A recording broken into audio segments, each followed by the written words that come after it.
Olá pessoal, Pastor Bruno aqui falando, prazer estar aqui com todos vocês novamente. Eu estou aqui hoje num bate-papo bem informal, uma conversa mesmo assim de cozinha com um amigo e irmão. Ele é evangelista ali na cidade de Rio Claro, conferencista, roda o Brasil pregando, roda o mundo na verdade pregando, escritor de livros, e que é o reverendo aqui, o Lincoln Pires.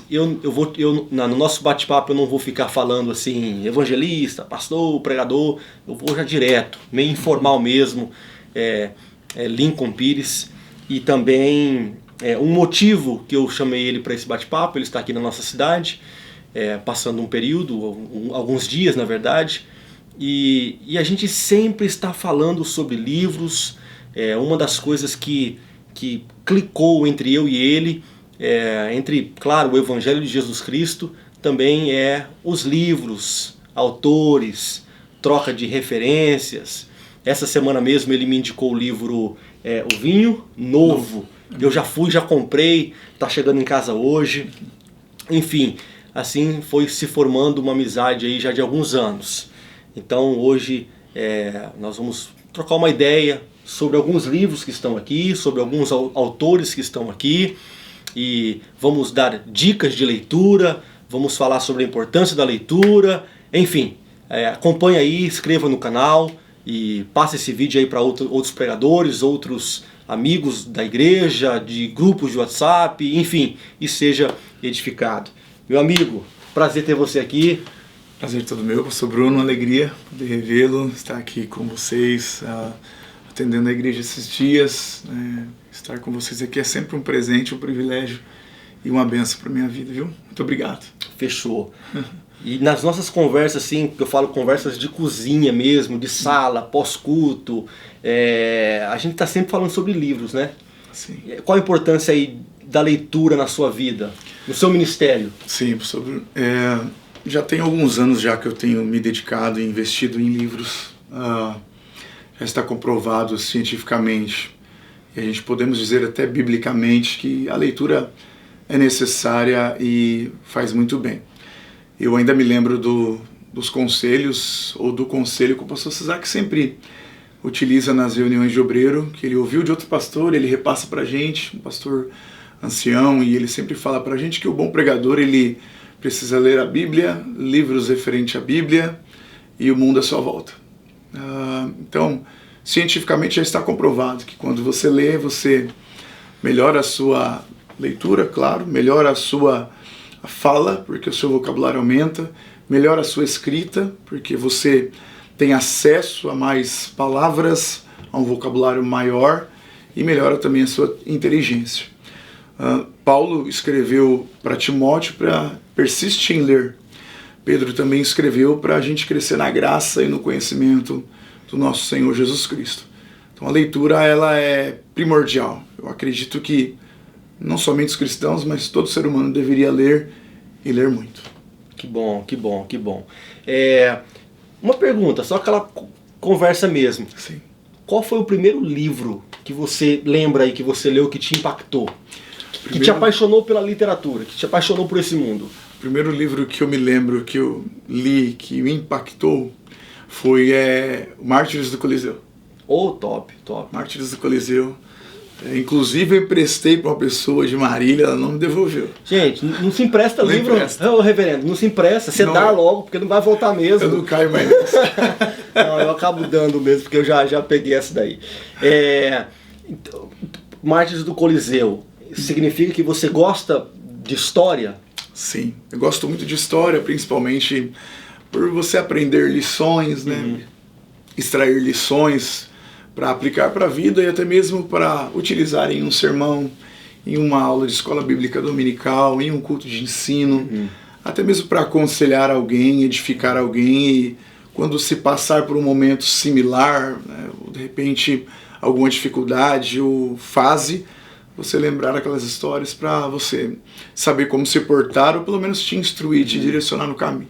O que eu falo para todo mundo, Lincoln, é o seguinte, que tem muitas pessoas chegam em mim e falam assim, mas eu não gosto de ler.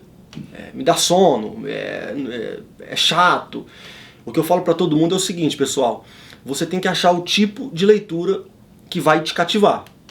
O meu caso é bem parecido com o dele, porque eu amo história. Eu amo história. Ultimamente, eu tenho, claro, comecei a ler por obrigação mais o mundo acadêmico, então hoje eu sou apaixonado também pelo mundo acadêmico, uma coisa mais profunda. Só que eu ainda sou apaixonado em histórias. Às vezes eu estou lendo um livro assim, e quando começo uma história no livro, eu já foco. Já tem gente que odeia história. Já tenho muitos amigos pregadores que falam assim, nossa, quando aqueles americanos começam no meio do livro, contar uma história do campo de beisebol, do campo de futebol americano, já me dá uma agonia. Porque é uma pessoa que gosta mais de uma outra área. Então você precisa aí achar o seu caminho, porque todos têm o poder aí de se apaixonar por livros, biografias, assuntos específicos, Espírito Santo, enfim, você tem que achar o seu caminho. Autor, porque possa ser que você não venha se identificar. Um exemplo, C.S. Lewis. Tem muita gente que não consegue ler C.S. Lewis. E eu compreendo, é normal. Mas você pode achar um outro autor que você vai se identificar. É o que eu falo aí para o pessoal. Então é isso. E qual é o último livro aí na sua rotina aí que você está lendo? Qual é o livro? Eu voltei a ler novamente, inclusive o Vinho Novo é Melhor. Toma tchau. Que você me indicou, Isso. né? Eu estou lendo novamente ele, acho que é a terceira vez que eu leio. É um livro assim que te injeta fé. Uhum. Um pastor que ele viveu muitas experiências sobrenaturais. Jesus salvou ele de uma forma extraordinária. Era um militar alcoólatra, né, que teve uma experiência assim, e a forma que ele viveu e como ele viveu, e também as disciplinas espirituais que ele usava, ajuda muito, contribui muito, desde jejum, oração, leitura. Então é um livro que eu estou lendo novamente porque tem sido muito bom, muito edificante. E aí, tomando um gancho, pastor Bruno, e dizendo aqui, eu não era muito dedicado à biografia, eu aprendi isso com o senhor. Ah, é verdade? Biografia, lembra? Hebreus 11, tal, e biografia tem sido também uma bênção para mim, assim, biografia, porque eu acredito que a biografia vai mais para nosso dia a dia, né? Sim. Nosso dia a dia, quando fala do autor ou da pessoa que está sendo falada, de como era, os desafios, sim. a região que morava, o que fazia, como fazia. Eu acho que a gente consegue assimilar mais, de repente até extrair mais. Eu concordo. Né? Eu concordo. Então e aqui um gancho, né? Eu acho que é uma série que balançou a minha vida assim, e edificou muito a minha vida. Inclusive meu filho está lendo ela, que é a Heróis da Fé do Charles Swindoll. Top. Então são 9 livros, né? Vamos ver se eu lembro de cabeça aqui. Ele começa com Abraão, José, Moisés. Depois de Moisés ele vai para Davi, Elias, Esther, Jó, Jesus e Paulo. Você leu todos? Li todos. Sério? Sério, que li top, todos. gente. Ó, eu vou até pegar um aqui, vou pegar o de Davi. Ô, gente, só pra falar aqui com vocês, nós estamos nos Estados Unidos e essa parte aqui de cima, todinha, é inglês. Essa parte de baixo, português. Aquele setor ali, ó, que está atrás da cabeça do Lincoln, da bandeira, é só biografia, só história. Daqui e ali só biografia. Então eu tô aqui desde criança, então eu só leio o livro em inglês. Então a gente vai mostrar algumas capas aqui, vai estar em inglês. E talvez a capa no Brasil seja diferente. E a gente vai dar a indicação aí na descrição ou até mesmo aqui no corte do vídeo. Por isso até que o meu português não é bom, tá? Ele é meu professor. Eu me apaixonei por Davi, dessa série sua que você leu. Sim. Eu não li todas, tá? Sim. Jó, Elias, Davi e José. Certo. Eu tenho um de Paulo ali, mas eu não li o de Paulo ainda. Okay. Pra mim, top 5 livros que eu li, pra mim é o de Davi. Não, eu gosto do Charles Swindoll e espero, ele já tá um pouco avançado em idade. Eu tenho um sonho de conhecê-lo um dia. Se vocês verem essa série, né? Tem muita nas livrarias por aí. Isso. É a mesma capa no Brasil. Isso. Importante, inclusive sobre essa série, tá bem difícil achar ela completa. Isso. Tem uma quantidade pela Thomas Nelson. Ok. Só que eu comprei para dar de presente para um amigo, inclusive aqui nos Estados Unidos, ali em New Jersey. Eu tive que comprar o de Abraão, paguei praticamente o triplo no valor. Oh, uau. Porque como está em falta, o pessoal vai lá e sobe o valor, né? Sim. Mas ainda encontra. Vai ter um pouquinho de trabalho, mas vai encontrar. Invista nessa coleção. Corra atrás. De Davi ali, gente, eu me apaixonei. A história de Swindle mudou a minha mentalidade sobre Davi naquele ponto ali de Abigail e Nabal. Rapaz, que coisa fenomenal. Spurgeon, Swindle ele é único. Eu tenho vários livros de Swindle, viu? Tenho vários. Alguma coisa aí que você possa falar sobre essa série? Alguma lição que você pegou, que guardou aí no coração? Sim. Ele conta um fato, inclusive eu citei algumas partes no meu livro, no meu último livro, A Escolha Sempre Será Sua. Quando eu falo, inclusive, sobre o tema do livro, se salvo engano, eu acho que é no livro de José, que ele conta sobre essa fidelidade longe de Deus. Longe de Deus, melhor dizendo, longe das pessoas, longe das câmeras, longe da igreja, longe do povo. Então ele cita um exemplo de Vai falando aí que eu vou pegar um negócio. Pode falando. Um irmão da igreja dele que trabalhava em uma grande companhia. Sim. E ele foi realizar um serviço, um trabalho em outro estado, e a concorrente viu que ele estava lá e chamou ele para uma entrevista. Então ele foi fazer a entrevista com a concorrente, com toda a liderança dessa companhia, e depois da entrevista ele voltou para o hotel, e de repente, quando ele está no hotel, o telefone da recepção ligam para ele no quarto, ele atende o telefone, e daí a recepção do hotel fala assim, tem uma acompanhante aqui te esperando aqui na recepção, ou seja, uma mulher que queria subir para o quarto com ele. E aí ele falou não, ele perguntou quem que mandou ela aqui, e aí ele disse que a companhia queria mandar essa acompanhante para ele como forma de gratidão. Nesse mesmo momento, ele encerrou as conversas com a companhia. Eu não quero mais continuar o processo seletivo com vocês, isso não faz parte do meu caráter. Uau! Assim, foi falando sobre ele jubilou agora, tem umas 3 semanas. E eu até postei isso nas redes sociais, Lincoln, assim, porque ele não teve um escândalo sequer em todo o seu ministério. Glória a Deus. Não teve nada, porque aprendeu essas lições, né? Sim, uma mancha. Lembra quando o Billy Graham, eu me lembro da história de Billy Graham, que uma vez em nas suas primeiras cruzadas, um dos seus camaradas que trabalhava com ele, pegou um saco de dinheiro, e o saco ainda era transparente. Imagina, aquele saco enorme, transparente, cheio de dólar. O cara colocou tipo um Papai Noel, colocou nas costas assim, tiraram uma foto do cara de costa com um saco cheio de dinheiro. Publicaram no jornal e tal, teve aquele alvoroço. Pastor e dinheiro, você já sabe, né? Não combina. E aí teve um escândalo.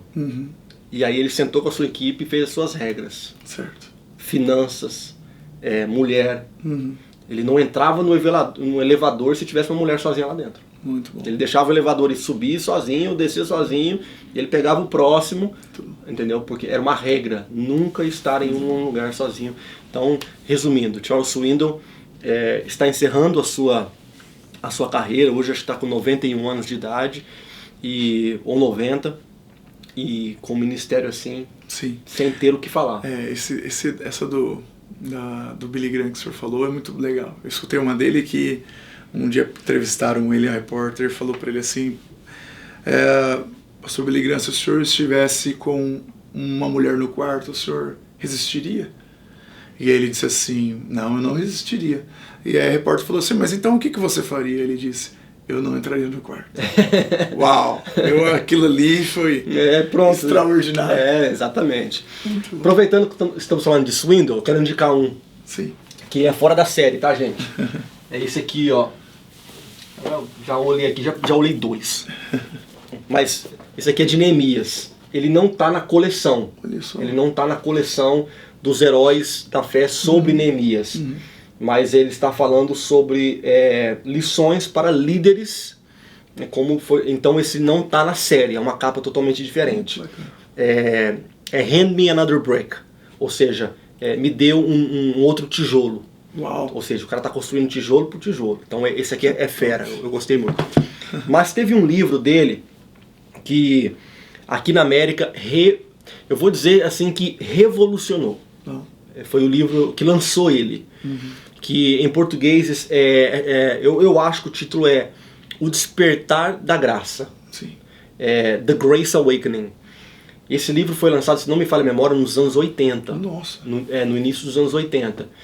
E é um livro que você tem que ler porque vai mudar a sua mente sobre legalismo, sobre religiosidade. Certo. É um livro que nos confronta. E nós não estamos falando, porque às vezes quando fala de graça, você tem muito autores que levam pro liberalismo. Perfeito. Entendeu? Os caras levam. Só que nós estamos falando de alguém que é conhecido por seu equilíbrio, que é Swindoll. Então, se você quiser aprender sobre a graça e quiser a referência de um autor, eu indico esse aqui, O Despertar da Graça, de Charles Swindoll. Nessa capa aqui está dizendo aqui que já foram vendidas mais de 500 mil cópias. Então esse livro aqui é velho, antigo, eu tenho certeza que já bateu mais de 1 milhão, certeza, fácil, que esse livro aqui, O Despertar da Graça, fenomenal, de Swindoll, ok, galera? É isso aí, Lincoln. Um outro autor aí que você gosta. Talvez a gente encontre aqui e a gente pode abrir a mente aqui do pessoal. Legal, um livro que me marcou foi a indicação do meu cabeleireiro, Gesiel, hein? Cabeleireiro? Eita! O Cristão Toda Ateu. pessoa que você menciona aqui nesse vídeo tem que se inscrever, comentar e curtir. Pode deixar. O Cristão Ateu, acho que é Greg Waschel que pronuncia. O Cristão Ateu, esse eu não conheço. O Cristão Ateu. É um tema assim que, a primeiro momento, quando você escuta, você fica assim meio estranho, né? Mas não. A ideia do autor deste livro é demonstrar justamente pessoas que estão na igreja, falam de Deus, oram a Deus, só que não acreditam mais no sobrenatural. Ok. É assim, extraordinário. Tem até aquela história do pastor da oração, né? Que ele cita, e dos filhos que pediram um cachorro para o pai. É um livro assim que me marcou bastante. Na área de fé. Na área de fé. Espiritualidade. E sobre essa questão de fato, você crer no que está na Bíblia, o que a Bíblia diz, o que está descrito para nós. Outro também que eu achei muito interessante, e foi devido a um tema que eu estou escrevendo, que é sobre suicídio, e uma indicação que foi C.S. Lewis, Carta de um Diabo ao Seu Aprendiz. Eu tenho aqui em algum lugar? Esse livro é bem interessante. E aproveitar, irmãos, eu vou pegar aqui, eu vou indicar esse livro aqui, Lá no Brasil ele está um pouco diferente, né, professor Bruno? Está um pouco diferente, Mas... Não, esse é o melhor, gente. Disparado. Eu como quem conhece, marketing, sabe, a questão da pregação, e que eu sempre gosto de citar algum testemunho, alguma história na pregação, o livro do pastor Bruno. Algumas pessoas já me pediram no Brasil, outras já adquiriram, mas adquira. Jesus ele usou praticamente 1/3 dos seus ensinos em parábolas. E a grande verdade é que às vezes quando você utiliza uma história, um testemunho, algum conto dentro do sermão, você enriquece o sermão e às vezes você atrai o coração de alguém. Jesus fazia muito isso com parábolas. Então, se alguém desejar, dá um toque para mim lá, a gente dá um jeito de entregar para você lá no Brasil. Então esse livro, muito bom, pastor Bruno. Contar o background dele um pouquinho. Certo. Esse livro aqui, 100 histórias que eu gosto de contar, durante os anos da vida, ministério, eu sempre fui contando no meio dos sermões. Às vezes eu estou lendo um livro aqui, uma história que eu gosto, eu vou lá, circulo, às vezes encaixo no sermão e fica ali anotado e tal. E tem um livro do próprio Swindoll, que é esse aqui, ó. Olha a grossura do livro. Não existe em português esse aqui.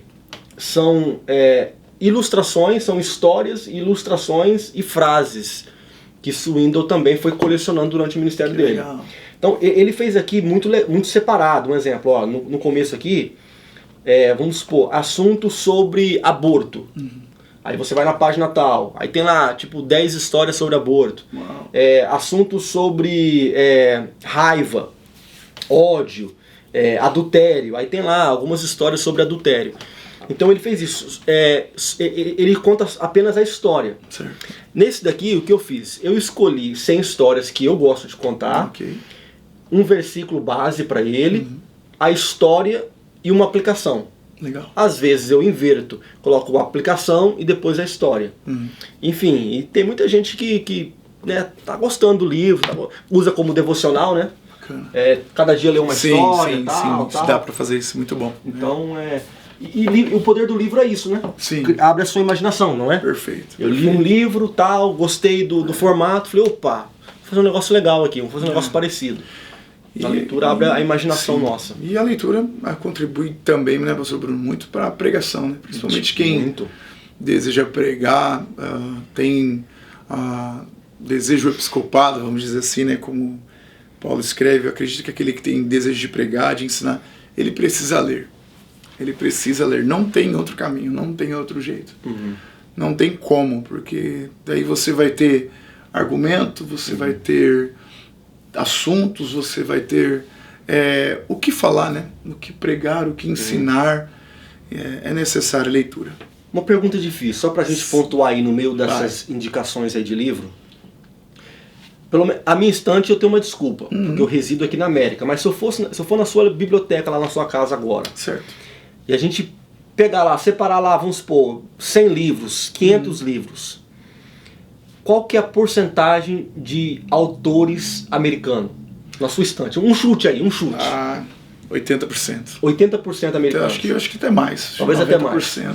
Rapaz, no meu aqui eu acho que mais, 90%. Eu sei que estou vendo aqui Abraão de Almeida, eu gosto muito dos livros de Abraão de Almeida, tem Antônio Gilberto, tem alguns aqui, brasileiro.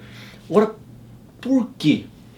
Eu acredito que algumas teses minhas, né? Os pensamentos meus. Eu acho que pessoas que entenderam isso mais cedo, né, cedo, sobre essa necessidade de leitura e escrita, ter algumas ferramentas ou oportunidades, ou talvez acessos que a gente não tem. Então, por exemplo, eu conheço muitos escritos do Swindoll, mas eu acho que esse de Neemias não tem no brasileiro. Não tem. O Swindoll tem 70 livros. 70 livros. Em português deve ter o quê? 30? Acho que não tem. E quando você vai para os escritores brasileiros, nós temos poucos, né? Então, eu particularmente, hoje o escritor brasileiro que eu tenho assim em mãos, e que me lembra aqui de cabeça, vamos lá, Hernandes Dias Lopes, que é o maior escritor hoje do Brasil. Se eu não estiver enganado, ele tem mais de 150 livros escritos. Por aí. E aí quando você pega o livro dele e a bibliografia desses livros, as referências bibliográficas, é tudo aqui. Então, desde os comentários expositivos, desde as citações dos livros, outros aí. Subirá. Luciano Subirá, perfeito, muito bem colocado. Acho que dá para citar aqui um escritor que eu gosto muito, desde escrita quanto na pregação, o próprio pastor Matheus Soares, eu gosto. Matheus tem bem. É jovem como a gente. Jovem como a gente, já está há bastante tempo aí. O pastor Adson Belo. Sim. Acho que Eliseu Rodrigues também, pastor Eliseu Rodrigues, mas o que vem à mente aqui a referência hoje no Brasil de escrita, não tem como, é o Hernandes Dias Lopes. Eu concordo. Acho que Hernandes e Subirá ali estão numa prateleira. Só para não perco aqui, quem não sabe, eu não sei se no Brasil tem, acho que está ali em cima, esses azuis aqui, comentários bíblico do Swindoll. Lá tem, mas a capa é diferente. Por exemplo, eu tenho o de João. O de João dele, mas é diferente. Então Mas voltando a esse gancho aí de escrita, eu concordo com você 100%. Certo. E também é uma motivação para o pessoal que já gosta de ler para escrever. Perfeito. Um exemplo, na área de história. Toda vez que o pregador vai tentar contar alguma história, ele sempre conta histórias de John Wesley, de Spurgeon, de fora. Perfeito. E o motivo não é porque Deus agiu apenas naquele tempo. Perfeito. É porque, na verdade, eles escreveram. Sim. E ficou registrado. Excelente. Então, um exemplo, no Brasil, eu tenho certeza disso, que tem histórias fenomenais, brilhantes. Sim. Entendeu? O pastor, eu morei no Brasil pouco tempo, mas o meu pastor, Antônio Munhoz, ele lançou sua autobiografia, ou seja, ele já foi, ele faleceu. Mas eu tenho aqui a autobiografia dele, ficou registrado. Perfeito. Então eu acho que tem muitos líderes no Brasil que eles poderiam colocar no papel. O seu pastor mesmo é um exemplo. Sim. Poderia muito bem, 30 anos de ministério, 40 anos de ministério, sermões. Perfeito. Imagine o tanto de sermões que esses homens têm. Sim. Entendeu? Concordo. Infelizmente, quando eles vão partir, vai ficar na gaveta. Vai ficar na gaveta, no guarda-roupa ali do filho, como herança e tal, e acabou. Então, a nossa geração, a nossa cultura brasileira, os pastores, a gente tem que colocar no papel. Concordo. Esqueça números de venda. Esqueça números de venda. Possa ser que Deus faça alguma coisa depois. Sim. Eu vou usar um exemplo aqui. Tem um livro, estou tentando achar ele aqui no olho. Aqui, já achei. Aqui, ó. Editora Vida, português. Poder pela oração. Inclusive eu já fiz um trabalho com de E.M. Bonds. Esse livro aqui ele é fenomenal. Quando eu li esse livro aqui, eu comprei em torno de uns 10 livros iguais e dei para os amigos. Falei, galera, vocês têm que ler esse livro, vocês têm que ler esse livro. Até hoje é um dos livros que eu mais indico. Poder pela oração. Só que E.M. Bonds, ele morava na Geórgia e ele não publicou seus livros. Ele, acho que livro publicado em vida, acho que foi 1 ou 2 e não teve nenhuma repercussão. Só que ele era um pastor fenomenal, de muita oração, e quando ele faleceu, um dos membros da igreja pediu para a família para ter acesso aos estudos. Que legal. E viu que ele tinha muito estudo sobre oração, escrito, muito estudo sobre oração. E ele pediu para a família para poder publicar.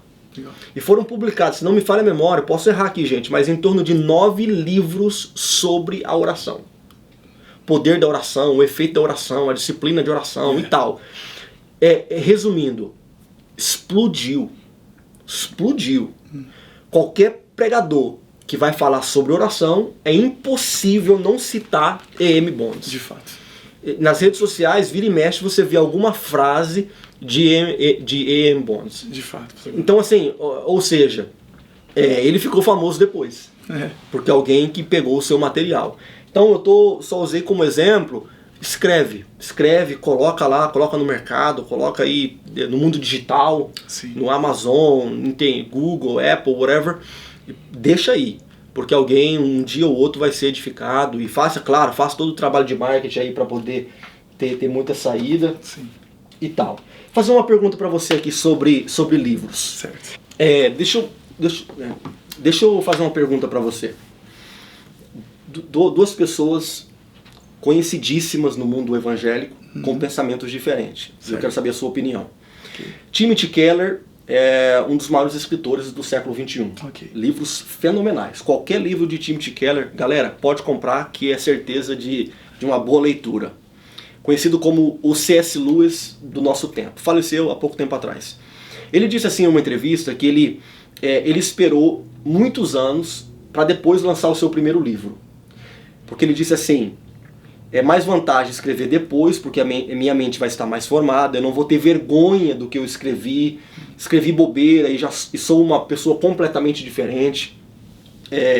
Então eu tive esse cuidado para escrever depois, e aí eu fui lançando um atrás do outro. Foi o que ele fez, um atrás do outro. 3, 4 livros por ano saía de Timothy Keller.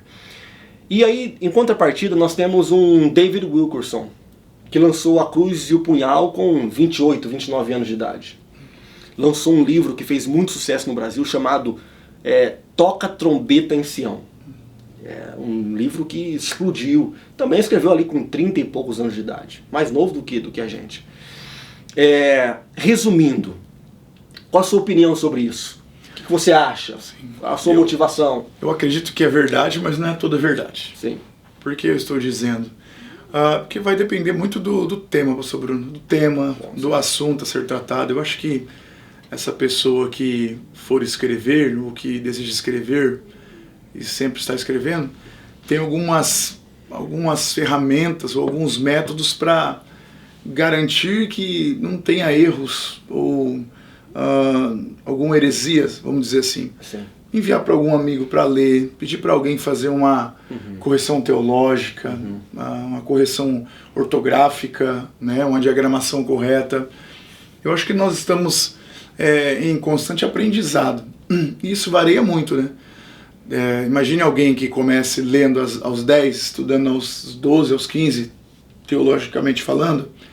Quando ela tiver uns 20 e pouquinhos, já vai ter uma base legal, já dá para escrever alguma coisa bacana.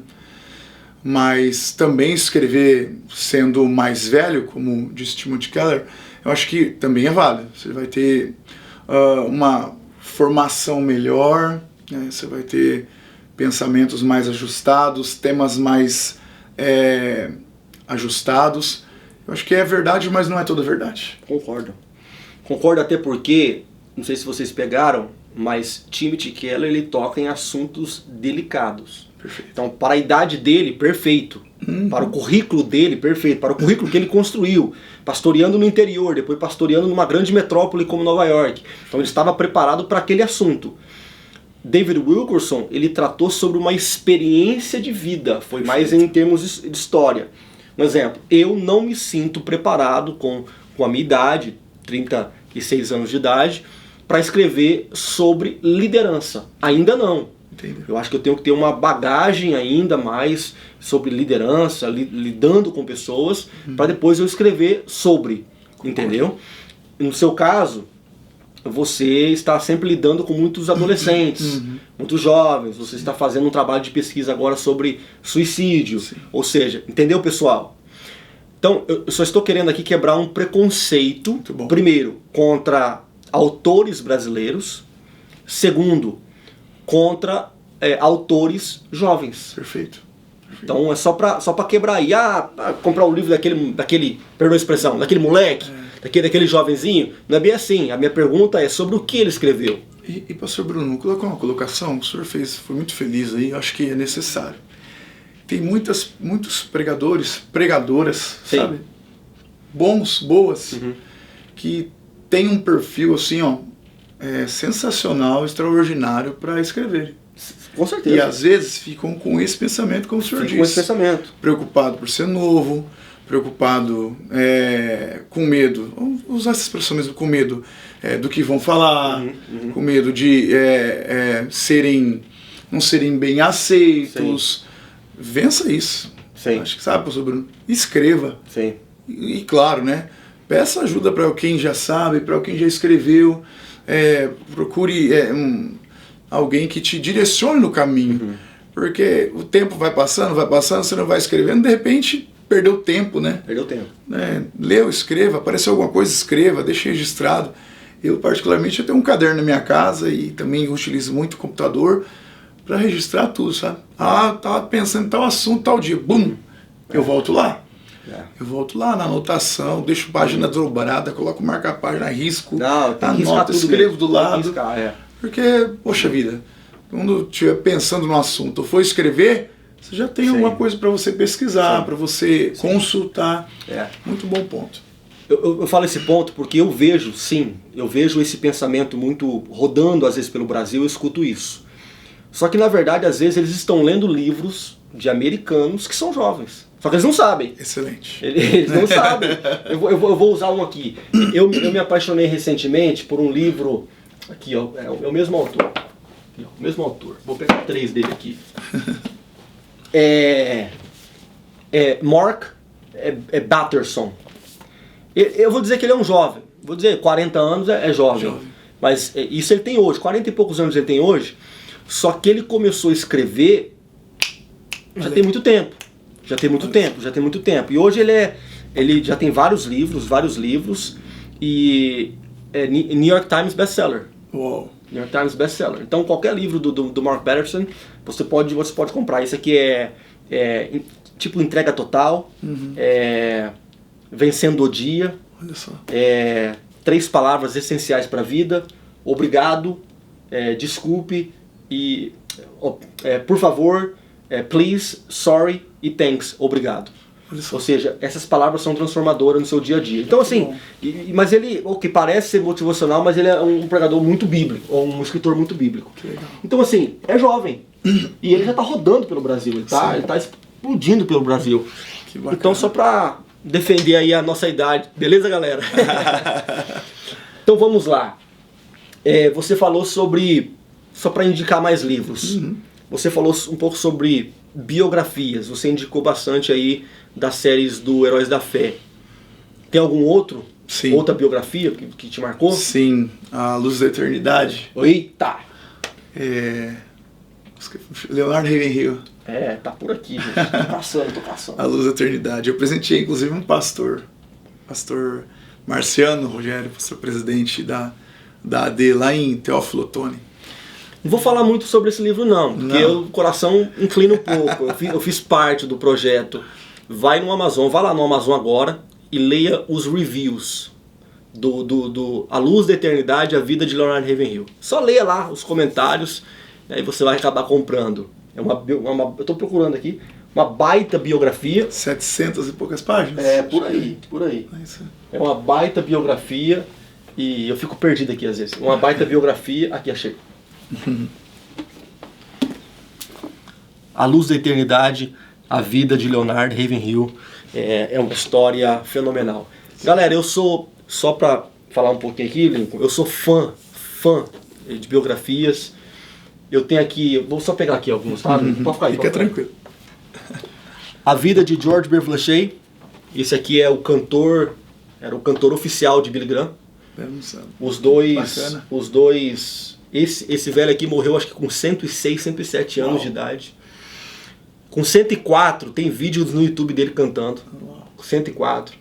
Ele é o cantor famoso pelo hino Grandioso És Tu. Legal. Grandioso És Tu, da harpa 526 da harpa cristã. Ele era o cantor do Billy Graham. Grandes amigos, sepultado pertinho um do outro. Que bacana. Foi uma amizade assim. Quando eu falo sobre amizade, eu sempre cito Billy Graham e George Beverly. Ele teve uma grande proposta para ele cantar no mundo secular e ele rejeitou a proposta por sua fidelidade a Deus. E depois de algum tempo veio a proposta de Billy Graham para caminhar com ele. E enfim, no mundo secular ele não teria tanto sucesso como ele teve com Billy Graham. Então é uma história fenomenal aqui, de renúncia. Rapaz, eu vou falar um aqui, vou falar dois aqui para vocês. Vou falar uma série aqui também para vocês. É um camarada que infelizmente ele ficou rotulado pela sua queda. Ele teve um escândalo bem conhecido, todo mundo vai saber o que eu vou falar, que é Jimmy Swaggart. Só que nesse livro ele conta um pouco os detalhes, entendeu? Do motivo da queda, enfim, e eu achei fenomenal. Fenomenal. Porque biografia, Lincoln, que nem você disse, biografia não é a teoria. Isso. É a prática. Perfeito. Então você aprende como que Billy Graham, como que ele lidou ali com a questão das finanças. Não é um professor falando, sobre o dinheiro você toma cuidado, você faz isso. Não, a biografia você aprende na prática, os erros e os acertos. Então sobre queda, parte da sexualidade, pregador com mulheres e coisas do tipo, nós temos o Billy Graham, que é uma referência em termos de cautela, e temos um que ele era na época maior do que Billy. A queda dele meio que deixou Billy sozinho, mas eram os dois ali dividindo o destaque da mídia na época. E aí ele teve um escândalo e como foi para ele se reerguer, como que foi para ele manter a sua família. Então assim, eu achei legal a lição. E uma outra, eu não sei se no Brasil é a mesma capa, mas é uma série, mesma capa, tem de D.L. Moody, C.S. Lewis, tem de Hudson Taylor, tem de Lillian Trasher. É uma leitura bem rápida, bem dinâmica. Eu acho essa fenomenal aqui, essa coleção. Reverendo, mais alguns minutinhos aí, mais algumas indicações. Eu acho que Generais de Deus. Inclusive eu peguei aqui com o senhor o dia que eu estava aqui. Sim. Generais de Deus é muito bom. Tem os da cura e os do avivamento. Sim. Eles contam a biografia, então... Inclusive, eu não tinha visto e foi lá que eu vi a biografia de F.F. Osborne. Ok. Sensacional. Principalmente ali Jesus tinha curado ele de uma doença mortal, né? E Deus começou a usar ele em curas. E aí no final da morte, ali nos últimos minutos que ele tá na cama com os filhos em volta, é um negócio assim extraordinário. Eu chorei, inclusive eu chorei em cima do livro, tá tudo marcado lá o livro, na hora que eu li, quando ele está falando para os filhos ficarem firmes com Jesus, que vale a pena, tal, e de repente ele fixa os olhos pro teto e o filho dele escreve. Naquele momento eu percebi que papai não estava mais com a gente. Porém, eu ouvi as últimas palavras de papai. É lindo, valeu a pena, como é belo, tal. Então me marcou muito mesmo, sim. Esse livro eu recomendo também. Para mais novos, porque eu acredito que outros mais novos vão ver a gente também, assistir a gente. Eu acho que o Peregrino é legal ler. O Peregrino é sensacional, é o maior livro feito e lido ou adquirido, o livro mais comprado depois da Bíblia é o Peregrino. Acho que é legal também. Spurgeon leu o Peregrino mais de 100 vezes. Uau! Mais de 100 vezes. Era o livro de cabeceira da cama dele. Eu tenho um amigo pastor que o livro de cabeceira dele é o Heróis da Fé. Eu ia falar Heróis. Boa. O Heróis da Fé de Orlando Boyer. Esse meu amigo, se ele for pregar lá na China, ele leva o Heróis da Fé. Aí eu falei pra ele, rapaz, mas tu não cansa não? Ele falou assim, rapaz, do nada assim, tô no hotel, quero relembrar. E Spurgeon era o Peregrino. Olha só. Eu não tenho ele aqui porque eu sempre pego, vou dando pro pessoal, sim, principalmente os jovens.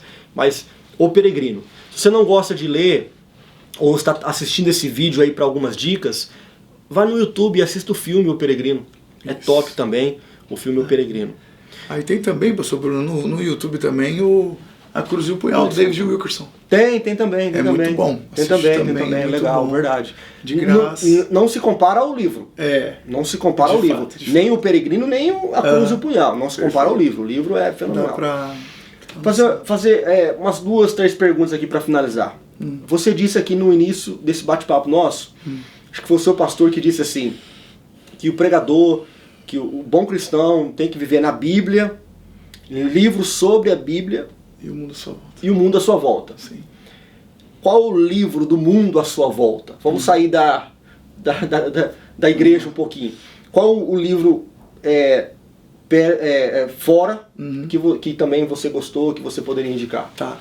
Estando também no mundo corporativo, eu gostei de um livro chamado Como Fazer Amigo e Influenciar Pessoas. Okay.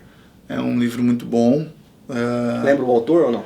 Não lembro de cabeça aqui. Como Fazer Amigo e Influenciar Pessoas. Não lembro o autor. Mas digita aí no Amazon. Você vai achar. Como Fazer Amigo e Influenciar Pessoas.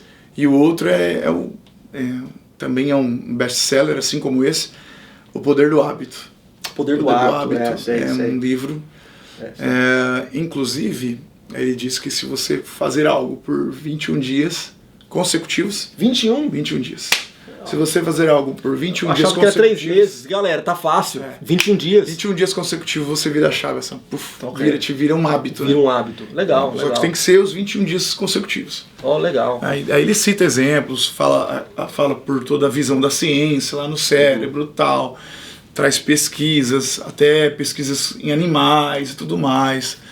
E ele fala. Então, ele até usa exemplo de... Por isso que muitas pessoas começam na academia e não continuam. Sim. Muitas pessoas, por exemplo, começam em inglês e não continuam. Fala, tem que ser 21 dias seguidos. Se você vencer esses 21 dias, não vai ser fácil, mas se você vencer, acabou. Aí você consegue romper e continuar dando andamento. Porque se torna um hábito, se torna prazeroso e você segue.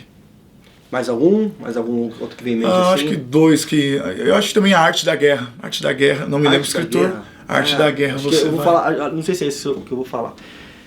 Olha, bati o olho aqui, eu vi 2. 3, na verdade. Aqui, ó. Eu tirei a capa. Make Your Bed. Faça Sua Cama. É um livrinho pequenininho, mas foi escrito por um Militar. Sim. Militar. Tem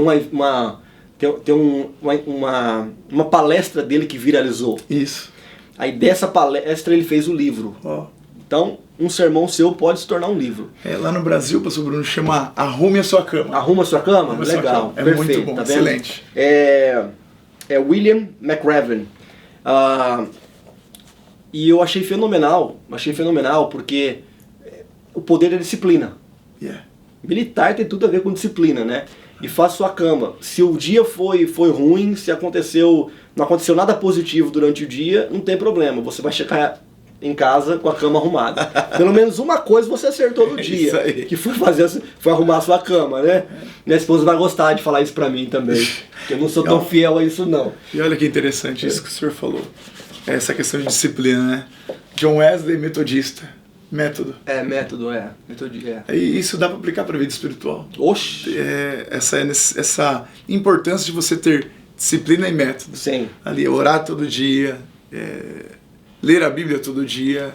Então dá para tirar algumas lições fundamentais. Um dos problemas da nossa geração, sobre disciplina é telefone. É isso. A gente perde muito tempo com coisas banais. Eu vou dar outras dicas aqui.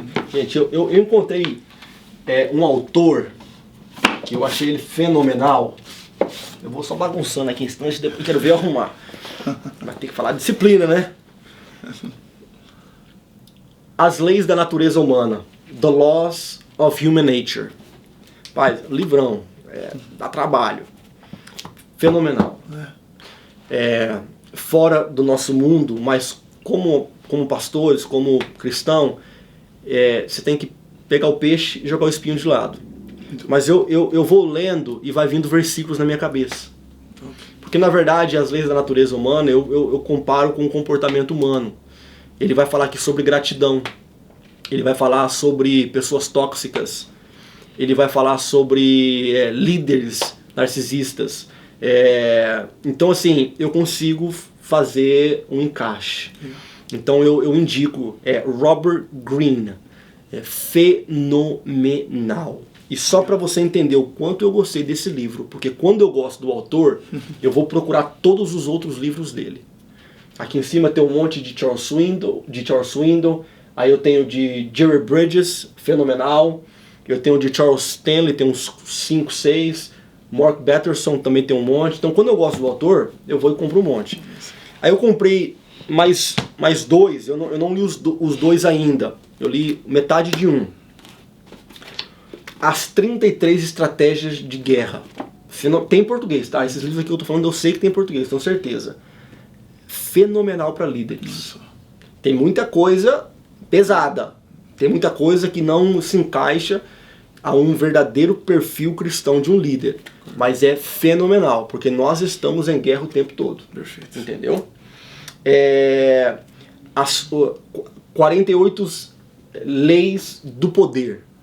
Esse aqui eu não li ainda, mas esses dias, eu não vou citar o nome, até por questão de ética, veio um grande líder aqui em nossa igreja, líder de um dos maiores eventos aí do Brasil, e a gente conversando sobre livros e tal, ele falou assim, olha, você tem que ler as 48 Leis do Poder. Eu falei, rapaz, resumindo, ele tá lendo também, entendeu?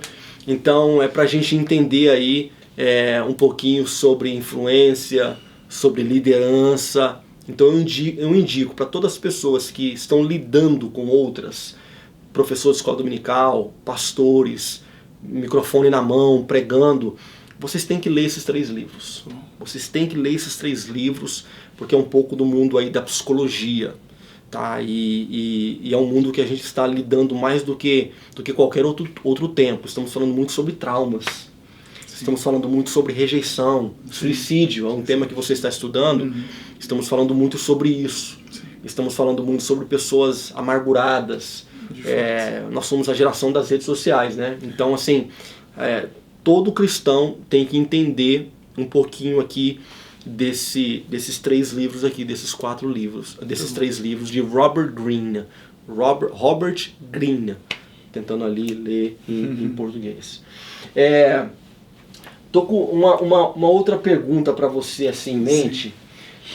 Algum livro, eu indiquei isso aqui para liderança, mas vamos voltar para o nosso mundo evangélico. algum livro que você leu sobre liderança que você se encaixou? Porque eu estou falando isso porque é um assunto que está no auge. Sim. É um assunto que está no auge. Sim. Eu ganhei um livro assim que eu virei gestor lá na fábrica que eu estou. Gestor pela primeira vez. Não consegui ler ainda.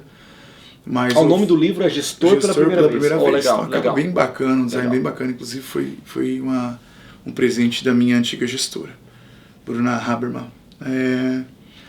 Mas um livro que eu gostei muito, falando sobre liderança, que aí eu vou puxar para o nosso meio, foi o do Swindoll, sobre a biografia de Jesus. Uau! Que o tema do livro é o maior de todos. Jesus, aí embaixo, o maior de todos. Ok. Eu acho que ele dá muita lição sobre liderança, sobre esse servir, né? Tem até Fenomenal, só pra encaixar aqui, só pra gente entender aqui, eu falei assim pra vocês. As estratégias de guerra, liderança, mas tem muita coisa perigosa aqui que não se encaixa ao nosso perfil cristão. Perfeito. Então uma pessoa que lê Jesus, de Charles Swindoll, que é totalmente ali, a essência do negócio, e lê um desse daqui, vai poder fazer o balanço. Perfeito. Entendeu? Então, gente, os encaixes aí, tá bom? Pra quem quer aprofundar no assunto de liderança. E aí ele usa alguns exemplos muito, muito bons, né, sobre esse servir de Cristo, até ali na última ceia, quando ele lava os pés dos discípulos. Tem até um meme ali nas redes sociais, principalmente no LinkedIn, que é uma rede social profissional, vamos dizer assim, para emprego e trabalho, sobre o chefe e o líder, né? O chefe ordena, o líder ele puxa para todo mundo fazer. E eu gosto, pastor Bruno, principalmente, eu vou aproveitar, veio aqui na minha mente agora. Vou ler um versículo para falar isso sobre liderança. Acho que Lucas foi muito feliz, na minha opinião, no capítulo 1, sobre o nosso Jesus, e principalmente nessa questão do servir. Versículo 1, capítulo 1 de Atos, versículo 1. Fiz o primeiro tratado ao Teófilo acerca de tudo que Jesus começou. Escuta isso aqui, ó. Não só a fazer, ou seja, ele faz, mas a ensinar. Então, ele ensina e faz. A gente tem quando a gente fala de liderança hoje, a gente tem um problema de ter uma distância muito grande de teoria e prática e teoria. Aquela pessoa que manda, mas nunca fez, ou que manda e nunca faz.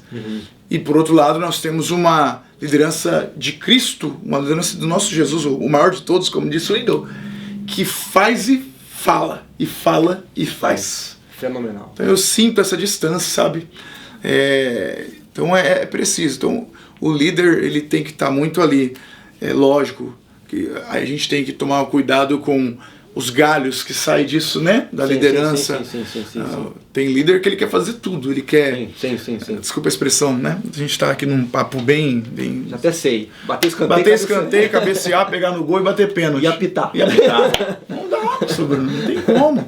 O líder ele tem que ter essa inteligência. Se ele for tentar fazer tudo, ele morre. Sim. Só que se também ele só mandar, não fica legal. Sim. Ele tem que ter... O pastor usa muito essa palavra, expressão, que eu acho que é, assim, extraordinário. Equilíbrio. O líder tem que ter equilíbrio. Fenomenal. Ele tem que ter equilíbrio. Você leu aí Atos 1. Atos 1, Rapaz, versículo 1. Você falou um negócio aí, me veio em mente um versículo aqui. Vamos ver se eu tô certo aqui. Acho que é Lucas 1:80. Vamos ver se essa memória tá boa. Legal. Esse aqui boa. mesmo. Só para complementar aqui, a gente já tá no último assunto. Sim. Lucas 1:80, falando sobre João Batista. Certo. Você falou sobre o líder em prática. Esse versículo eu vejo o líder em formação. Sobre João Batista. E o menino crescia, se robustecia em espírito e esteve nos desertos até ao dia que havia de mostrar-se a Israel. Bom. Então eu vi esse versículo na mente aqui, porque o líder em formação, ele crescia. Ótimo. Ou seja, ele não está pronto ainda. Ele não está pronto ainda, está desenvolvendo. Dizem que a mente é formada com finaliza com 25 anos de idade. Sim. Então o menino está crescendo fisicamente. se robustecia em espírito, entendeu? Formação espiritual, certeza espiritual, pode entrar também no mundo acadêmico, no mundo teológico. Muito bom. E esteve nos desertos, Perfeito. até o dia de mostrar-se a Israel. Perfeito. Ou seja, é Deus que apresenta o camarada pro cenário nacional, né? E aí, meu irmão, o líder que tá em formação, coisa do deserto aí, tá bom? É isso aí. Em vez desse versículo em mente. Um último assunto. Certo. Gente, eu não preparei perguntas aqui, eu tô colocando ele na parede. Tô colocando na parede. Mas eu bati um olho aqui num livro. Aqui, ó. Eu bati o olho aqui num livro e eu vou dar 2 segundos para ele entender o negócio e formar ali a ideia ali na cabeça. Eu bati o olho aqui num livro chamado A Psicologia do Dinheiro. Eu acho que está tendo uma mudança, só que tem que ser mais ainda. Ok. Educação financeira. Sim. Educação financeira. Você é um gestor de pessoas. Perfeito. Na empresa que você trabalha. Você está ali administrando algumas pessoas, correto? Correto. Você faz parte de uma empresa bem-sucedida. Perfeito. Você trabalha para a Whirlpool, né? Isso. Brastemp, como que é? Consul no Brasil. Brastemp e Consul no Brasil. Brastemp e Consul, ou seja, uma grande empresa. Sim. Então, uma empresa... Inclusive, nós somos líder no Brasil. Eita! Beleza. Só que você não está no Brasil. Tá bom? Beleza. Então, assim, é um assunto muito importante. Sim. Sobre educação financeira, Sim. Dízimo, generosidade. Perfeito. Me fala um pouquinho aí o que você aprendeu na empresa sobre essa área aqui. Perfeito. Porque eu tenho quase certeza que você aprendeu alguma coisa ali sobre isso. Sim. É uma área importantíssima sobre finanças. Acho que todo mundo deveria estudar. Você já tá rico? Não tô brincando, tô brincando. Tô quase. Eu tô quase, tô brincando. Trabalho bastante. Tem o lado A e o lado B. Mas é importantíssimo. Lá a gente aprende muito, principalmente fazer gestão de pessoas.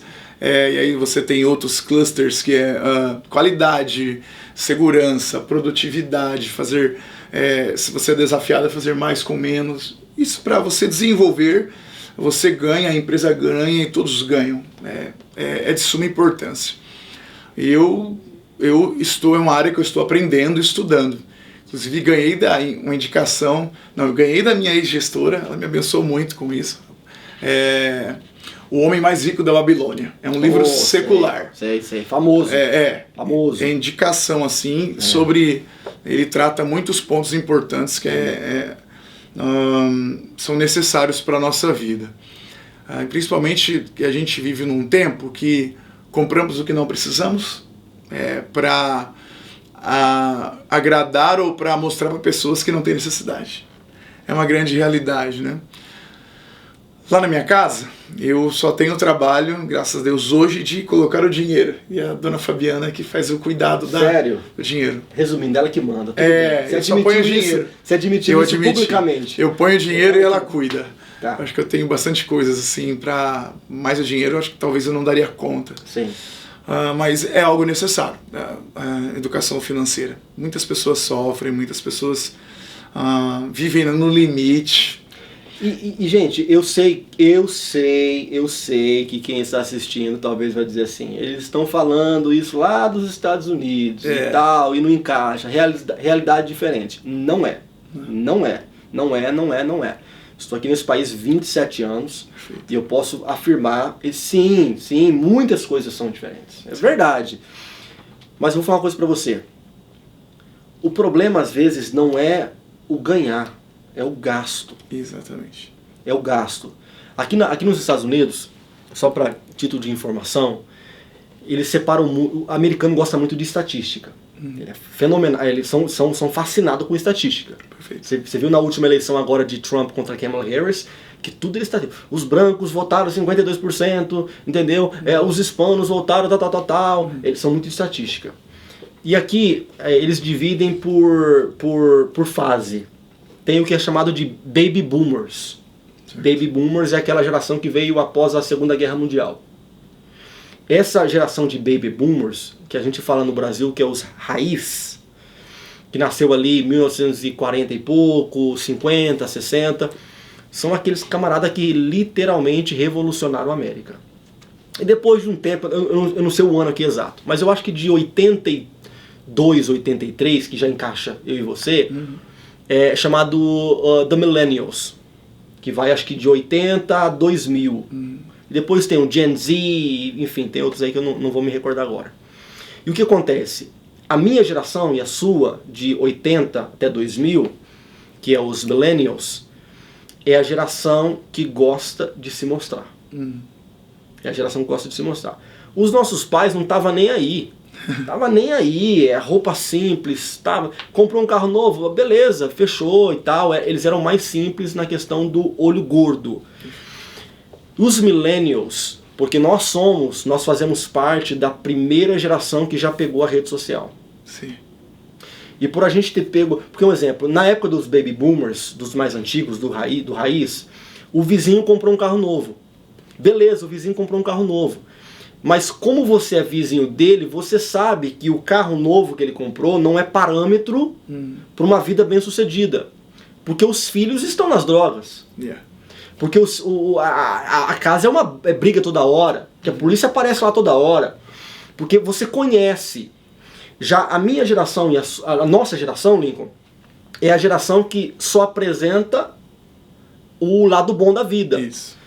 Eu não vou postar o lado de lá desse escritório, porque tá uma bagunça ali. Eu vou mostrar o que tá mais arrumadinho, e não tá tão arrumado. Mas por quê?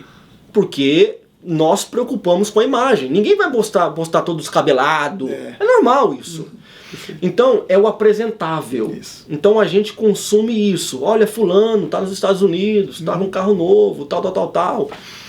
Resumindo o que eu estou querendo dizer, a nossa geração ela é muito de estética, ela é muito de aparência, ela é muito de ostentação. Sim. E isso está arruinando a vida de muitos, Sim. financeiramente. Sim. Compra o que não precisa, como você disse. Compra o que não precisa. Financia um carro. Poderia ter financiado, se não tem condições de pagar à vista, como eu também não tive a oportunidade, você poderia comprar um mais barato. Sim. Tem gente que está comprando um carro, mas esse carro ele teria pagado, acho que, 5 carros no valor que ele comprou. Simplesmente para se mostrar. Sim. Compra uma viagem para Orlando, vai pagar os próximos 5 anos. Entendeu? Simplesmente para mostrar. Perfeito. E aí o que acontece? A vida não tem paz. Isso. Porque o que acontece? Se você trabalha só para pagar o seu cartão de crédito por causa das suas vaidades, você não tem vida. Você não tem vida. Então, inclusive, professor Bruno, falando sobre essa questão de parte financeira, esse pessoal que não tem um equilíbrio adequado, vou dar um exemplo. Eu entrevisto pessoas toda semana. Sério? Entrevista? Isso. Na fábrica e não posso generalizar, é claro, mas um exemplo. Imagine um rapaz que começa a trabalhar. E a primeira coisa que ele vai fazer com o primeiro salário dele é comprar um iPhone. Comprar um iPhone 16 para pagar em 3 anos, 4 anos, vai comprar uma moto. Sendo que na realidade ele nem se estabilizou ainda. Quando na realidade ele deveria, a educação financeira falar isso, de repente ele guardar e ele pagar à vista e ter um desconto e ganhar dinheiro. Que não, ele já quer, primeiramente, ele já vai pegar um iPhone, ele já vai comprar um carro, ele vai comprar uma moto. Sim. E ele não tem nem certeza se ele vai ficar, se ele vai passar na experiência, se de repente pode ter uma crise, pode ter um corte, pode ter uma baixa produtiva. Então essa educação financeira é necessária. Infelizmente as escolas no Brasil hoje, falando das escolas públicas, não focam nisso. E eu particularmente estudei todo o ensino médio, fundamental, ensino médio na escola pública, eu não aprendi nada sobre isso, sobre educação financeira. Exatamente. Fui estudar depois de adulto. Uma geração toda. Exatamente. Não foi só você, meu amigo. Uma geração toda não aprendeu sobre educação financeira. Nós, depois de velho, às vezes casado, dá os nossos pulos para aprender algo que realmente. Ou aprende com outros, né? Aprende com outros mais velhos ou alguém que estudou. Então, com os nossos erros também, né? Exatamente. Não sei se você é perfeito, mas eu cometi muitos erros financeiros que eu creio que a Bíblia ela é muito contra você ficar parcelando tudo. Eu creio nisso. Sim. Provérbios, Jesus, o camarada parcela tudo, porque você depois vai ter que sobrecarregar a sua carga de trabalho, Perfeito. arrumar um segundo trabalho, fazer algum bico, fazer YouTube para ver se entra algum dinheiro, só para ir pagando, e aí você acaba perdendo o tempo espiritual, devocional com Deus, horários de igreja. Antigamente, culto no meio da semana tinha gente. Hoje, no meio da semana, meu irmão, você tem que suar. Você tem que pro povo vir. Então é isso, é algo legal. Por exemplo, pode falar. Pessoas que fazem contas em cima de hora extra ou em cima de adicional noturno. Tem muito isso. Então, por exemplo, o cara vai, eu vou pra noite, vou trabalhar à noite, vou ter um adicional noturno. Aí o adicional noturno corta, ou alguém fala assim, você vai vir pro dia. Aí, irmão, acabou tudo. Aqui na América a gente trabalha muito por hora. Aqui o pessoal trabalha muito por hora. Trabalhou, recebeu. Não trabalhou, não recebeu. Okay. Então o que acontece? Aí eu tinha um amigo, uma época eu trabalhava com uma turma, e esse rapaz ele fazia o cálculo do ano. A gente trabalhava pro lado de fora. Jardinagem, cortar árvore, trabalho bruto. Certo. Ele fazia a conta, vou ganhar assim por semana, vou fazer tantas horas por semana. Só que ele esquecia que tinha um dia de chuva, aqui é frio, neve, entendeu? E tantas outras coisas. Então a conta nunca batia. É por fazer conta, né, em cima daquilo que talvez vai ganhar. Isso é um perigo. Perfeito. Livros sobre finanças, eu indico esse daqui. Já mostrei para vocês, A Psicologia do Dinheiro, Morgan Housel. Tem em português, é top. Fala muito sobre a época que você nasceu, a década que você nasceu, a situação econômica do país, a situação econômica da sua família, que vai gerar hábitos em você futuramente. Perfeito. Se você veio de uma família que sofreu muito financeiramente, tem duas tendências. Ou você copiar os erros da sua família, ou você ser bem seguro. Mão de vaca ao extremo, porque você tem medo de passar aquilo que você passou na infância. Então tem uns efeitos, né? Muito bom. Como eu disse, o americano trabalha muito com estatística, ele fala assim, quem nasceu durante a depressão, 1930, quem nasceu naquela época sofreu muito. E aí o comportamento deles foi de segurar, de ser mão de vaca e tal. E já teve a geração americana que nasceu no período de prosperidade total. E aí eles esbanja muito. Não, gasta como se não houvesse amanhã, né? Isso tem a ver um pouco com o ambiente que você nasceu. É um livro legal. Me veio um outro assunto aqui em mente, que eu bati o olho em outro livro. Não vai acabar o assunto. Mas eu acho que a gente está abrangendo aí liderança, espiritualidade, oração. Legal. Um outro assunto que eu vejo extremamente importante. Eu não sei se você vai ter algum livro aí para indicar, mas você está trabalhando num assunto que é suicídio. Excelente. Aqui, bati o olho aqui agora. É um livro que eu comprei essa semana. Eu li a introdução. Eu gostei tanto que eu chamei os meus filhos, Caleb e Rebeca, sentou um do lado e a gente leu a introdução juntos. Muito bom. A geração ansiosa. Uau. Eu tenho quase certeza que tem em português. Secular, tá? E na foto aqui, não sei se vocês vão conseguir ver, é uma criança no telefone. Muito bom. E esse livro aqui, ele vai falar sobre o comportamento, falando no contexto americano. O Brasil talvez pode ser quase a mesma coisa. Quem nasceu depois de 1995 tem mais crise de ansiedade do que quem nasceu antes. Por causa do telefone. É por isso que a margem de suicídio entre adolescentes é crescente. Sim. Crescente por causa dos efeitos da tecnologia. Quem nasceu depois de 2010 já é a geração tecnológica 100%. Certo. Eu perguntar para você nasceu em 86? E quando você tinha ali, quando estava nos anos 90, 1990, 1993, 1994, você ali com 7, 8, 10 anos, você tinha um telefone? Não. Não tinha? Não. Videogame? Também não. O que você tinha de tecnologia na sua casa? Acho que um rádio velho. Um rádio velho? Olha só. Aí, tu tá velho, hein, homem? Um rádio velho você tinha. Mas queria ter uma TV. Queria ter uma TV. Beleza. Eu também. Eu também. Eu sou de 89. Sou mais novo do que você. Eu também. O meu primeiro telefone foi um telefone pequenininho. Foi em 2005, 2006. Legal. Por aí. O que eu tô querendo dizer? Eu e você pegamos o antes e pegamos o depois. Perfeito. Então, eu e você, a gente teve um pouco de adolescncia normal. Brincando na rua, chutando o chão, arrancando tampão do dedo e tal. Eu peguei esse período. Também. A minha filha não. Minha filha nasceu em 2010, exatamente nessa estatística. Minha filha nasceu em 2010, o meu filho nasceu em 2012. Seus filhos são mais novos ainda. Então, o que acontece? Eles é uma geração totalmente, 100% envolvido com a tecnologia. E isso está gerando um nível de ansiedade muito alto. O que você poderia indicar aí de leitura sobre ansiedade, depressão? Porque é um assunto que eu lembrei aqui que você está trabalhando. Sim, meu amigo, tem um livro no Brasil, quando eu estava, faz um tempo já que eu estou pesquisando, e praticamente 95% dos meus convites são para jovens e adolescentes, já pregando aí há 20 anos quase, né? Vai estar batendo 20 anos já. Tem um livro do Marcos Madaleno. Marcos Madaleno, brasileiro. Aí, ó, uma indicação. Brasileiro, sobre liderança jovem. Um livro que tem uma capa muito bonita. É um livro, se não me falha a memória, laranja com preto, sabe? A cor do livro. Ele tem uma dinâmica muito interessante sobre jovens.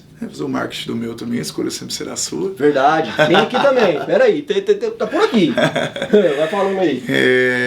Mas, professor Bruno, em cima disso, faz muito sentido, e o senhor tem razão nisso.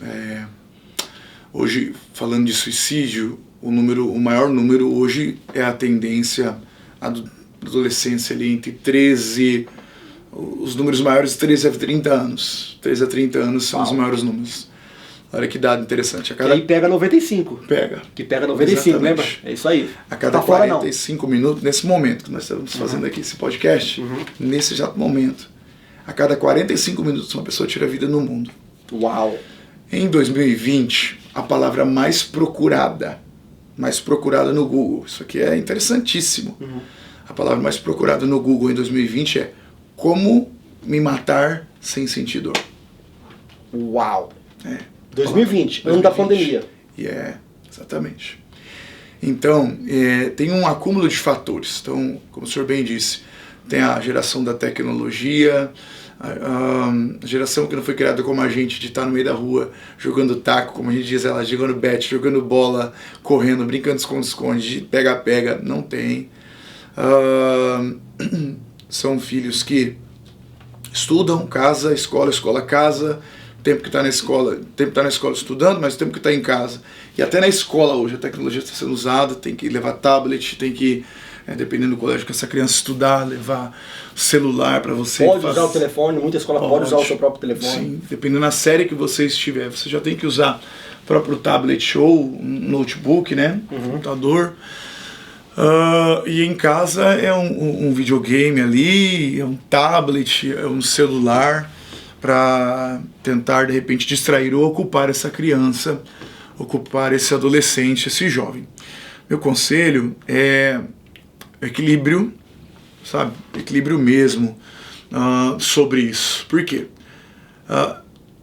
Vou dizer um exemplo. Quando as pesquisas que eu fiz, estou pesquisando sobre esse tema suicídio, esses jovens, esses adolescentes que estão dando cabo na sua vida, são jovens e adolescentes que têm algo no quarto que eu não concordo. Um computador no quarto. Pai, mãe, mora junto com você dentro da sua casa, deixe na sala, onde você pode supervisionar. Sim. Não que do quarto você não tenha como supervisionar, mas se o seu filho for um pouquinho inteligente, ele vai entrar lá e depois ele vai apagar o histórico. E você não vai saber como ver. Acabou. E de alguns suicídios que eu fui atrás do histórico do jovem que se suicidou, era um jovem que jovens que tinham um computador no quarto, que pesquisaram depois que a perícia chegou qual banco, qual corda, como fazer o laço, como pular, como se matar, como se vestir. E aí quando a perícia entrou no computador, identificou que ele já estava fazendo isso, com a porta fechada, com a porta travada, em um horário de madrugada que os pais estão dormindo. Então, esses dias eu fui na casa de uma família que eu achei extraordinária. 10 horas ele derruba a internet. Uau. Todo mundo pra cama. Legal. Sabe? Tá debaixo da sua casa, tá no seu teto. Alguém pode ter isso como exagero, sabe, pastor Bruno? Não. Mas só quem passou é que sabe. Uhum. Só quem pegou o filho pendurado ali, né? Perdeu a vida que sabe. Só quem conseguiu chegar minutos quase na beira da morte do filho morrer é que sabe. Então, algumas dicas, alguns conselhos, sabe? Supervisione, coloque limites, sabe? Pais, cristãos, pra gente, nosso público aqui, você não pode seu filho deixar de ele fazer o devocional dele. Sabe, todo horário, faz isso uma prática, um método. Disciplina, né? Disciplina. Envolve a disciplina. Exatamente. Meu filho, às 15 horas, em casa o Lincoln faz isso, das 15 às 16 ele lê livro, ele ora e ele estuda coisas relacionadas a Deus. Qualquer hora dessa, Jesus pega ele lá nesse devocional dele, batiza ele com o Espírito Santo, renova ele, enche ele. Então precisa tomar esses cuidados. Não deixa solto, não. Não deixa solto. Que senão qualquer hora pode dar problema. O reverendo, eu sei que a gente puxou o extremo. Sim. Suicídio. Sim. Isso é o extremo. Perfeito. É o fim, né? É o fim do poço, na verdade, né? Se o poço tiver fundo, esse é o... Mas vamos lá. Só que também existe outros comportamentos que prejudicam. Perfeito. Entendeu? Raiva, ódio, comunicação. Sim. Às vezes o adolescente passa perto e já não consegue mais cumprimentar. Quer um exemplo? Não sei se o Brasil é assim, eu não tenho reparado muito, mas é muito comum aqui na América você ver Instagram, redes sociais de adolescentes que eles não têm foto no feed. Eles não têm foto no feed. Perfeito. Eles só postam stories. Perfeito. Porque tudo pra ele que é fixo vai estar ali para ser julgado. E é uma geração que não aceita ser julgada. Perfeito. Ok? Eles gostam de coisa que é rápido, transitório. Então o story vem, tudo e vai. Certo. E uma outra coisa. Muitos adolescentes postam foto tampando o rosto. Perfeito. Aqui é muito assim. Por quê? Medo de ser julgado. Perfeito. Ok? E isso tem a ver, por quê? Porque a geração que é julgada o tempo todo. Quantas curtidas? Não teve curtida? Nossa, eu tô feia na foto. Exato. Entendeu? Então assim, eu sei que o suicídio é o fundo do poço, mas tem nível de ansiedade que está subindo, Sim. que vai afetar no trabalho, estresse, comunicação, Ok. como que o menino vai saber comunicar, conversar e tal, sendo que ele só vive trancado Perfeito. dentro do quarto. Então assim, tem vários pontos aí, não é? Extremamente. Isso tem uma ligação sobre esse isolamento. O isolamento tem uma ligação muito forte nisso, principalmente o pós-pandemia e essa geração. Então imagine um adolescente que ele está com um videogame que ele tem acesso com um clique a tudo. Com outra pessoa em outra região do mundo, com outra pessoa em outro estado, com outra pessoa em outra cidade, ou até mesmo na cidade, mas que pelo videogame ele consegue se falar. Entrando no caso do julgamento, isso tem muito sentido porque hoje ele consegue desenhar no videogame a pessoa, o personagem que ele gostaria de ser. Verdade. A forma do rosto, a forma do corpo, a forma de ser.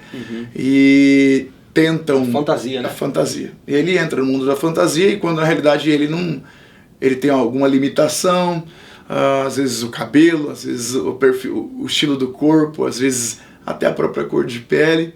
E por se achar julgado ou por se achar feio ou por não ter a vida que esperava, ele vai e não coloca uma imagem dele. Coloca uma imagem de um anime, coloca o rosto tampando, faz um stories rápido, de repente faz e já tira. Faz sentido. Isso está acontecendo e acontece mesmo. Gente, só pra gente encerrar esse ponto, eu abri aqui na introdução que eu li essa semana. Tá em inglês aqui o livro, mas eu vou mostrar pra você, Lincoln. Tá. Pra você comprovar aqui.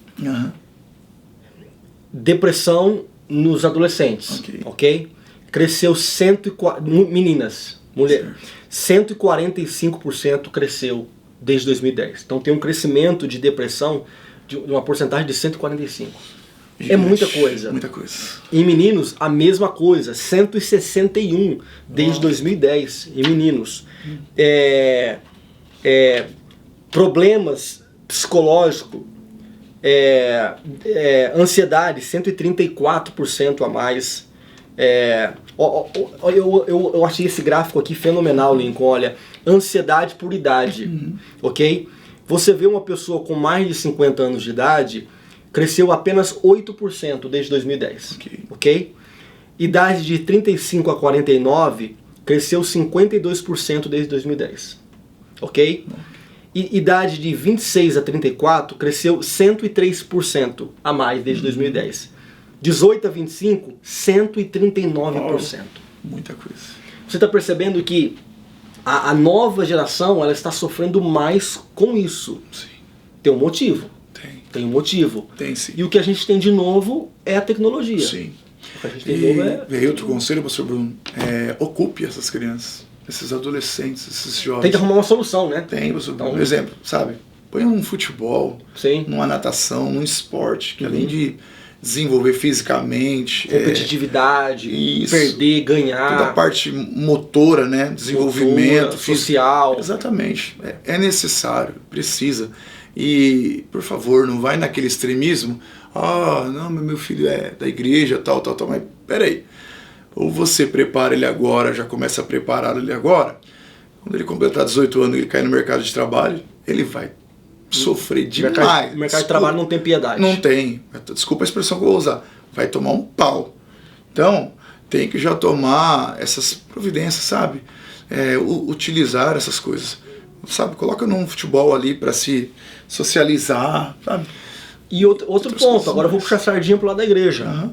E dar uma cutucada no movimento desigrejado. Boa. A igreja é um ambiente também social, perfeito, comunicação, do jovenzinho ter a coragem de falar na escola dominical, de ir lá na frente trazer uma palavra, num trabalho de criança, num clube de adolescentes. Então, assim, orquestra, se ocupar, música, né? Mídia. Hoje tem muitos jovens na mídia, né? Tirando foto, indo lá na frente e tal. Bem lembrado. E eles gostam. Os midianitas, né? Isso. Os midianitas, a geração midianita. Resumindo. Então é isso, eu deixo essa indicação aqui para vocês, embora eu só li a introdução ainda, não sei o que vem pela frente. A geração ansiosa, Jonathan Haidt, acho que é assim que pronuncia. É isso. Lincoln, meu amigo, vamos lá, último ponto. Certo. Tem muita gente que não tem tempo para sentar, para ler, olha a grossura do livro, não tem tempo para isso. Gosta de ouvir sermões, gosta de ouvir podcasts. Eu e você, nós estamos envolvidos no mundo da pregação. Okay. Quais pregadores aí você tem aí na sua lista que você escuta, que você gosta? Fala uns nomes aí, fala uns 10 aí pra mim. Legal. Eu tenho algumas pessoas que eu gosto de escutar, alguns com mais frequência, outros com menos frequência, mas que quando eu falo de pregadores, aí pegando aquele braço do que o meu pastor fala, bom pregador precisa ler a Bíblia, livros referentes à Bíblia, o mundo à sua volta e ouvir bons pregadores. Então eu separei uma lista aqui que é de pregadores que eu escuto. Então eu principalmente para me indicar, eu preciso ouvir e ouvir não só uma vez, acho que mais de uma vez. Então acho que o meu pastor Isaac Valadares. Pregador com P maiúsculo, pregadorzão. É um grande ensinador, um grande pregador, há muito tempo pregando, é sempre um presente ouvi-lo nos cultos, nas terças. E você é obrigado a falar também, né? Tô brincando. Tô brincando pra cadeira, pastor. Acho que o Hernandes Dias Lopes sim. Minha esposa ama, acho que é o favorito dela. Hernandes Dias Lopes. Pastor Luciano Subirá, gosto muito, pastor Luciano Subirá. Matheus Soares, também gosto muito, já ouvi o Matheus algumas vezes presencialmente. Bruno Andrade, também gosto muito. Cancela esse, pula, next. Pastor Adson Belo, tenho ouvido bastante, pastor Adson Belo também, eu gosto dos métodos, a forma que ele ensina. Pastor Adriel Batista, gosto. Pastor Rodrigo Ursino, gosto muito. Pastor André Bueno, pastor Carlos Emael. Eliseu Rodrigues, E duas mulheres que eu gosto muito. A Helena Raquel, professora Helena Raquel, e também uma conterrânea minha, a Michele Tito Nogueira. Ok, não conheço. A Michele Deus tem levantado ela, conheço ela, somos amigos, sua esposa, irmão Daniel. São essas pessoas aí que Da ultimamente hora. eu tenho ouvido e que já ouvi. Tenho ouvido ou já ouvi, então eu posso falar. Se eu não ouvir ainda uma ou duas vezes, eu fico meio assim. Ok. Gostei da sua lista pelo seguinte. Tô observando aí, conheço talvez de 10 nomes que você falou, talvez eu conheço 8 ou 9, não sei. A idade. Tá, então tem... Porque, não que você vai lembrar a idade deles. Legal. Mas é legal ter esse balanço. Certo. Então vai. Porque o Hernandes é um senhor. Senhor já. Não sei o senhor a idade. como meu pastor também. Talvez a mesma idade ali, parecido. O Luciano Subirá. Um pouco depois. Rodrigo Ursino tem um pouquinho mais velho que eu, acho que uns 2, 3 anos, 40 e alguma coisa, você mais novo. Matheus mais novo, Carlos Emael mais novo, Elisa Rodrigues mais novo. Você tá velho mesmo. Tô velho, cara, tô ficando velho demais. Deixa eu ver, o professor André Bueno acho que deve ter eu falo isso porque eu acho legal ter esse balanço. Sim. Eu acho legal ter esse balanço. Porque quando você só escuta jovem, entendeu? Sim. Você não pega aquela experiência profunda. Perfeito. Não que os nomes dos jovens que você falou sejam assim, mas sim. tem gente que ele só gosta de ouvir jovens. Perfeito. E aí ele não consegue, e o jovem ele é mutável, ele muda de opinião e tal, já o maduro, o senhor, ele é convicto naquilo que ele está falando. Perfeito. Fala do pastor Isaac. Sim. O pastor Isaac é convicto. Sim. Ele fala com convicção daquilo que ele está falando. Se ele for falar sobre o Espírito Santo, ele tem convicção e experiência. Perfeito. Se ele for falar sobre assuntos sobre comportamento de igreja, fora da igreja, ele tem convicção naquilo que ele está falando. Perfeito. E às vezes a nossa geração ela gosta muito de jovens. Sim. Então eu acho que é interessante tanto ouvir a geração antiga quanto a nova, né? A geração nova e fazer aquele equilíbrio. Legal. E saber também que tem essas referências mais velhas e essa nova geração que Deus tem levantado, que tem se preparado também. Legal. Muito bem. Só para...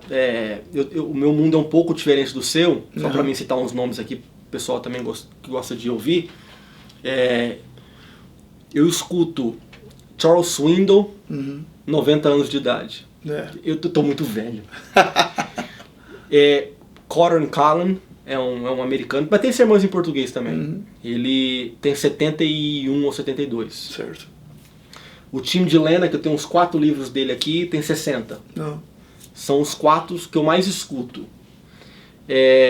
Você falou da Helena Raquel, eu acho a Helena Raquel fenomenal. Eu acho ela fora da curva. Enfim, tem algumas pessoas que são amigos, né? Amigos assim que eu tenho o prazer de sempre ouvir, sempre convidar na nossa igreja também. Ver uma irmã esse ano aqui que eu não conhecia, mas os 2 sermões dela me impactou muito. Olha só. Foi a Aparecida Borges. Olha só. Do Nordeste. Olha, tá vendo? Também já uma senhora bem madura, eu achei fenomenal. Pelo seguinte, eu escolhi um tema, era a minha responsabilidade escolher o tema. E eu escolhi aquele tema, sabe, abrangente. Sim. O pregador não sofrer muito.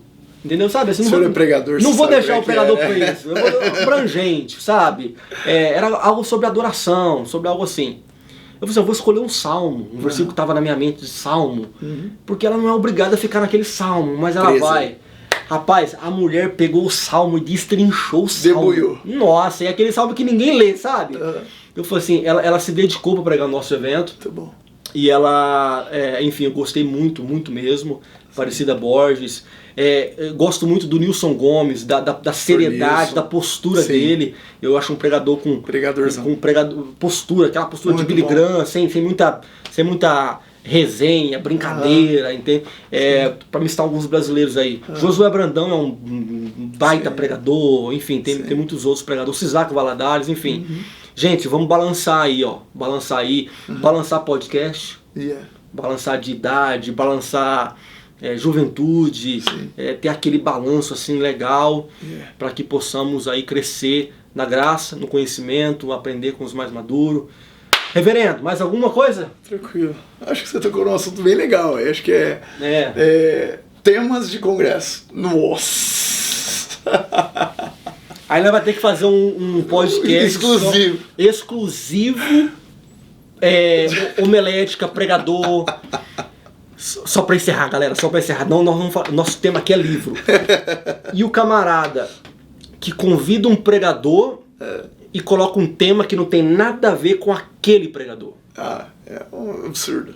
Um exemplo, se você chamar... Deus te usa de várias... Já ouvi você pregar vários temas diferentes, mas você... Me corrija se eu estiver errado, tá? Você tem um lado para a superação. Sim. Você tem um lado para Deus pode fazer de novo. Você tem um lado, talvez a história da sua vida, tem uma ligação muito forte com isso. Tem. Então você tem um ladozinho para superação. Concordo. Eu sou filho de um pastor raiz. Sim. Então assim, eu gosto de tema paulada. E nem só de paulada viverá o homem. Eu tenho, como pastor, eu tenho que balancear. Sim. Mas o que eu estou querendo dizer é que às vezes coloca um tema sobre o inferno e traz um pregador que não tem nada a ver com aquele tema. Concordo. Ele é mais comediante. Ou às vezes traz um pastor vice-versa. Entendeu? Traz um pastor que é paulada. Você sabe quem você está convidando. Sim. É paulada. Aí você quer que ele traga uma mensagem sobre campanha. Sobre vitória. E aí você bota um tema nele nisso e aí dá aquele... Você foi feliz nessa colocação. A importância de você conectar o tema com o pregador. Com o pregador. O pregador com o tema. É o pregador, exatamente. Você escolhe o tema, ok. Se você quer fazer um evento equilibrado, você tem que entender o tema, a proposta do seu evento e que tipo de pregador que você vai trazer. Perfeito. Porque senão dá, né? Perfeito. Dependendo do pregador, nem vai olhar no tema. Ele vai fingir que nem viu e tal, e talvez a proposta do líder não é suprida por causa disso. De fato. É isso aí. Fechou? Fechou, meu amigo. Fechou. Prazer estar com vocês. Amém. Abençoe, gente. Bom, tá aí. Pessoal, se vocês querem mais bate-papo assim, informal como este, deixa um comentário aí, porque nós vamos continuar, viu? Vários papos sobre educação financeira, talvez pegar cada tópico desse que a gente falou, liderança, educação financeira, ansiedade, cada tópico, e fazer um assunto com um especialista sobre este assunto, para a gente debulhar aí e para você ir aprendendo. Eu também aprendi muito hoje e você também ir aprendendo cada dia mais, tá bom? Gente, Deus abençoe vocês, um grande abraço, até a próxima. Deus abençoe.